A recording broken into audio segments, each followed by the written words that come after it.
Geography King, I'm going to say you bald.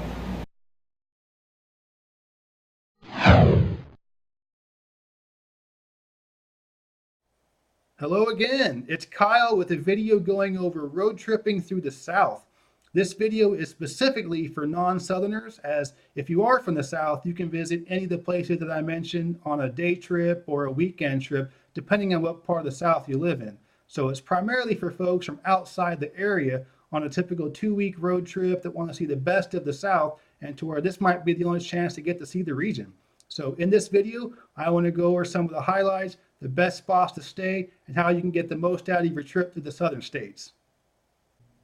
I'm originally from California, but I lived in South Carolina for 5 years. I live in Tennessee now. I've been here for about 9 years, and I've traveled all throughout the rest of the South. I'm pretty familiar with the region as a whole, and through the years I've picked up on some great spots to stop, the best places to visit, as well as a few places that are just really overrated. Where you enter the South is of course dependent on where you're starting from. In this video, I'm going to cover the route as if you were starting from west of the area, and your route will end up looking kind of like a backwards C. If you're coming from up north, of course your route will look a lot different, but the highlights of the South, the best places to stop on a road trip, are going to be the same regardless of where you're starting from. But again, I'm going to cover the route as if you were starting west of here. Coming from the west, you'll first enter the South in Louisiana. And when most people think of Louisiana, they're going to think of New Orleans first. And I do recommend stopping in New Orleans. It's just so unique, so iconic, and a place you have to visit. You can't just drive right through New Orleans, right? You have to stop there. And it isn't just about partying and drinking all night on Bourbon Street. There are a lot of activities you can do during the day that are a lot of fun. You can check out the Garden District, a lot of nice, beautiful, old historic homes. You can do one of the graveyard tours. It's really cool. You can check out some of those really old, spooky looking graveyards. You have all that great food, and of course, just music everywhere. You have live music all around New Orleans. So again, if you're not going to drink and party, there's still a lot of stuff you can do there. But if you are going to drink and party, well, there aren't many places better than New Orleans to do it. So yeah, don't just drive right through New Orleans on a road trip. Check it out, stop there. An area you might not think about driving through or stopping at on a road trip, but I do recommend, is Deep South Louisiana, the part of the state that's well south of Interstate 10. It's just a really cool spot, some great scenery, a lot of bayous and swamps, some state parks and national wildlife refuges. And a recurring theme in all my videos is to try to visit spots that are unique, places you can't see anywhere else in the US, and there's nothing quite like Deep South Louisiana. When people visit the national parks of the West, one of the things they want to see are the big iconic animals. They want to see the bison, and they want to see the elk, and they want to see bears. I mean, maybe from the confines of your car, not from a hiking trail. But anyway, when you go to the South, I think one of the cool iconic animals to see are alligators. Where else are you going to see them but the South? And if you're from the West or from up north, it is really cool to see an alligator. And some of these national wildlife refuges, you're basically guaranteed to see them. And if you're doing a road trip to the South, why not see things you can't see anywhere else? Check out some of these areas in Deep South Louisiana. It's pretty cool. After visiting Louisiana, I recommend driving north on I-59 and then east on I-20 into Atlanta. Atlanta is a great spot to stop, and I do recommend it. I've been there a bunch of times. I enjoy visiting there, and it's just a lot of fun. And no road trip throughout the South can be complete without visiting the largest city in the region. There's just so much stuff to do there, and more than enough to keep you busy for at least a day. You have a lot of cool shopping districts. You got the upscale areas around Buckhead. You have the more trendy shopping areas in Midtown and Little Five Points. There's a lot of stuff going on downtown. You have a great art museum, a great botanical garden, the Martin Luther King Historic Site, Centennial Olympic Park. There's just so much stuff to do there, and I do highly recommend it. If you leave Atlanta at 9, 10 in the morning or so and head east along I-20, in about 3 hours you'll be near a spot that in my opinion is another must-see on a road trip, that being Congaree National Park in South Carolina. It's a lightly visited national park. I don't think it's very well known outside the region, but it is a really cool spot to visit. There's a nice boardwalk trail that goes through the park. It's elevated above the ground, so you can still visit the park during times when it's flooded. And there are also some more traditional hiking trails along the ground, but there's some really cool scenery, some swamp type stuff. You might see an alligator, just, some nice stuff to see. But make sure you do bring your bug spray. There's a lot of mosquitoes there, so make sure you're protected from that. But yeah, Congaree National Park, worth stopping at. If you visit Congaree National Park in the afternoon, after visiting, you can continue down I-26 to Charleston. You'll get there in the early evening, spend the night there, and you'll want to spend the whole next day in Charleston. Charleston is a spot you're not going to want to miss on any road trip to the South. It's the quintessential Southern historic city and just a really cool spot to visit. You get the nice, beautiful architecture in the downtown area and the Battery and along the waterfront. You got the historic Charleston City Market, a lot of cool vendors and stuff there. The King Street Historic District, some great seafood. There's a lot of reasons to visit Charleston, so you'll definitely want to see it, and it'll probably be one of the highlights of a road trip through the South. Charleston and Savannah, Georgia are often compared to each other because they're both medium-sized historic cities along the coast. But if you only had the chance to see one or the other, I do strongly recommend that it be Charleston. Not that there's anything wrong with Savannah, it's just that Charleston's a lot better. There's a larger historic district and just much more to see there. On a typical 2-week road trip, you're not going to have a chance to see everything, so if you only can see one or the other, do make sure it's Charleston. Interesting fact about South Carolina. It's the only place in the world where you can ask a woman if she wants to shag and you won't get slapped. Why, yes, I would love to shag with you. That's right. After visiting Charleston, I recommend continuing driving up the South Carolina coast, but passing right through Myrtle Beach. Go ahead and skip it. It's a very popular tourist destination, but it's also really tacky, really cheesy, just a giant tourist trap on the beach.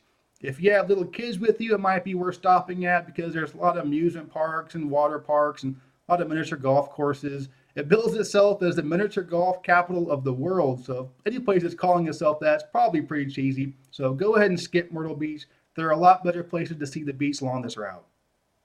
After passing through Myrtle Beach, you'll hit the North Carolina state line.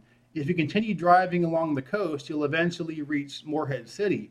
There's nothing special about Morehead City, but just east of there is where you'll catch the ferry to get to the Outer Banks. There's no road that actually leads there, so you'll drive your car onto the boat and it takes you up to the Outer Banks. If you want to see the beach somewhere along this route to the south, I do recommend that it be the Outer Banks. The beaches are really nice. They're not cheesy and tacky and touristy like the ones on Myrtle Beach. They're not big, beach resort towns. You can stay in a motel or an inn in one of the small towns. You can camp along the beach there. Cape Hatteras National Seashore is there. Just a really cool spot to visit. So especially if you're from the West and you're used to the California style beaches, check out the Outer Banks. Really cool. If you're not going to spend the night in the Outer Banks, you just want to spend the afternoon at the beach, you're not going to be able to drive very far before you have to stop somewhere.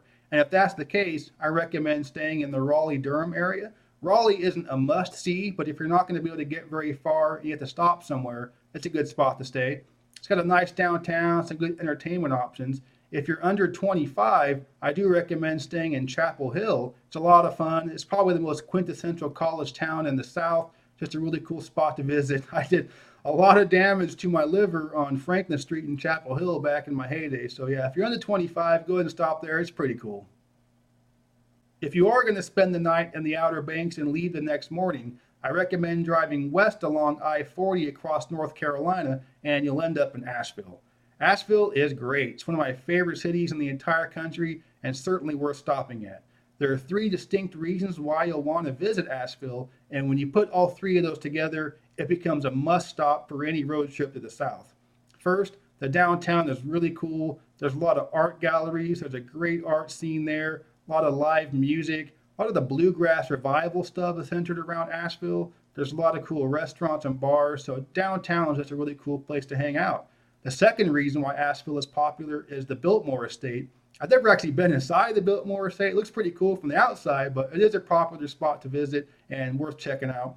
Just down the hill from the Biltmore Estate is Biltmore Village, which is a pretty nice shopping district. Nice, little different from downtown.